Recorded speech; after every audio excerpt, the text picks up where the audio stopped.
There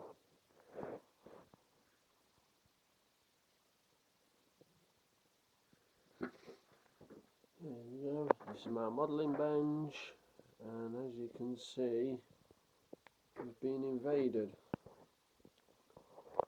by a naughty cat. Hey, hey, hey, hey, hey.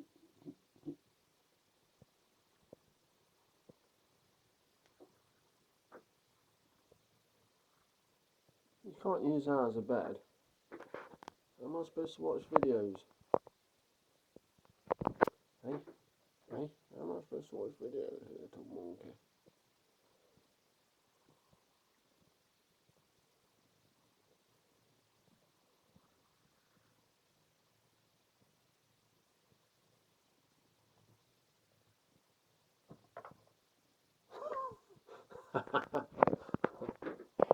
You naughty puss.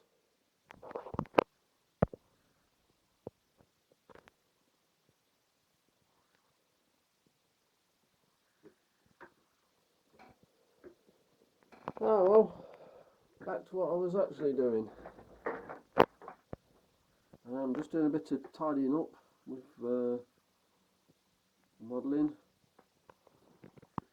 I've had this kit on the go, almost nearly finished. All I've done to it is to fit the exhaust on, and I'm just in the process of, well, I say fitted on, it's not actually glued, as you can see. It's been I'm in the process of painting up the windshield surround with aluminium. Steering wheel in, and then this is done. It's been sat on the shelf possibly 4 years, just wanting these last little bits of finish to do. But there is sort of an interesting story about this kit, in that in the early 80s I built this kit. As a youngster. Don't know why, because I mean, as now, most of my builds will be military, mainly aircraft. For some reason, one day I just saw this. Oh yeah, I'll pick that up and give that a go. So when I saw this on eBay, I bid for it, won it. Bit of nostalgia because I know I built it before. It turned up, it was actually missing the dashboard. As you can see, this was got a dashboard in it, because this dashboard is a dashboard from that original kit. Mum and Dad gave me a bag of bits, and as you can see, there's all sorts of. This is Phil's 1981 modelling standard. Not too bad. I'm actually surprised it's painted. But I obviously didn't have any blue paint, so it was painted red. And with those bits, the dashboard was there. So rather than having to scratch build a new one, I just put the old one in. So it's a bit of a fusion between an old kit I built years ago and a brand new kit I built, well, so recently. Like I say, this has been in production for about 4 years.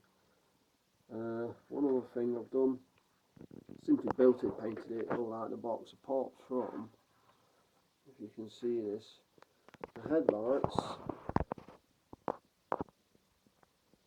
are these items, and they're really handy. If you can get that to stand there.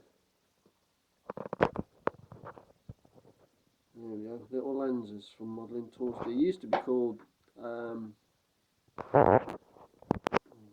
got an older packet here. Little lenses, Modelling Tools. Littlecars.com.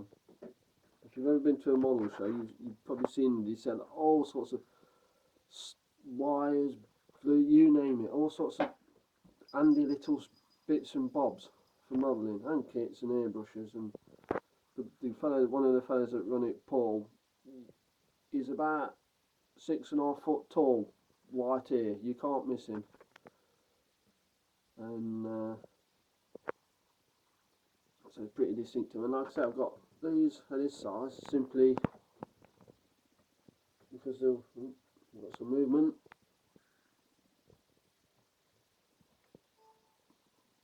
What are you doing now, Posh? You've opened another file.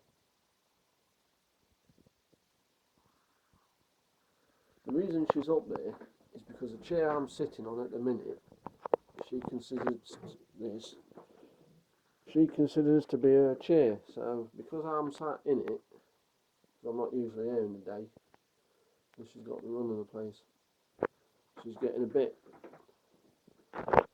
grumpy, aren't you? A bit grumpy because Daddy's in your chair.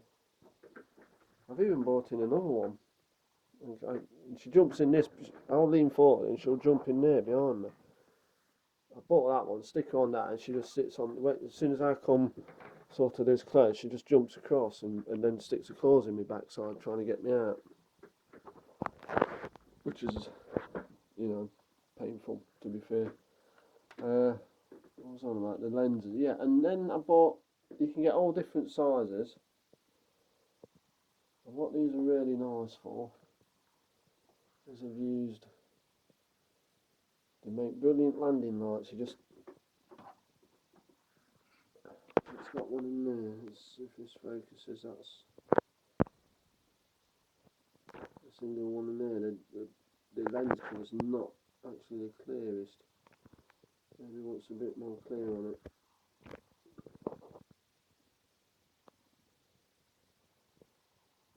But they are, you know, you can just, they're sticky backed as well, so you don't even have to glue them. You just take them off the card and stick them on.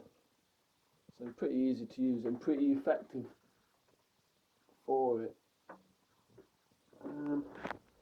That's about it. I've got the Young's 86 in the background there. That's rumbling on. I haven't touched it because I've been focusing on this. Get this out the door. And then I'll probably swing back to the 86.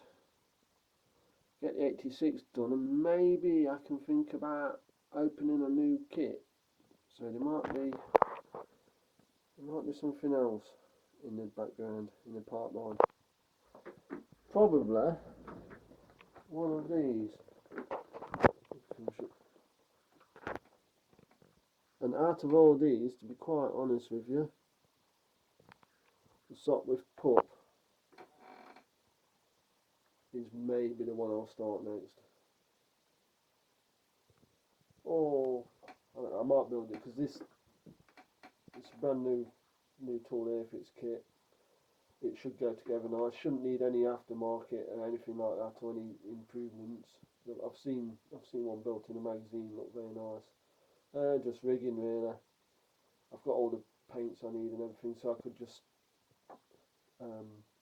start on that and just start building that without having to think, you know, oh, I need this and I need that now and blah blah blah. So there we go.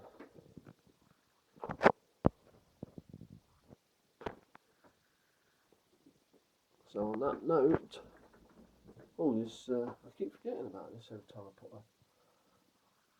a little minion that's been sitting around semi-painted for a while. It's one of these. I've got the R2D2 one at the back,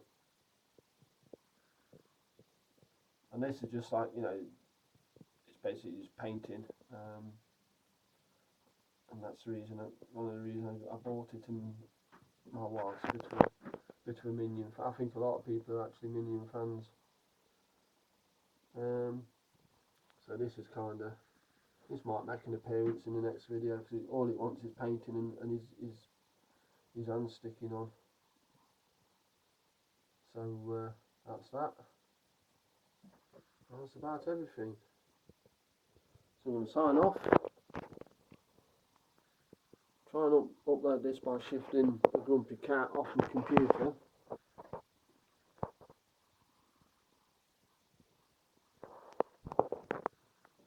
Who's, yeah, really not impressed, are you? You're on video, you're on YouTube now, you're a YouTube star. Meow. Yeah, not bothered. So that's it. I don't quite know how. Actually, I haven't put my video on any sort of stand, so this one might be a bit wobbly.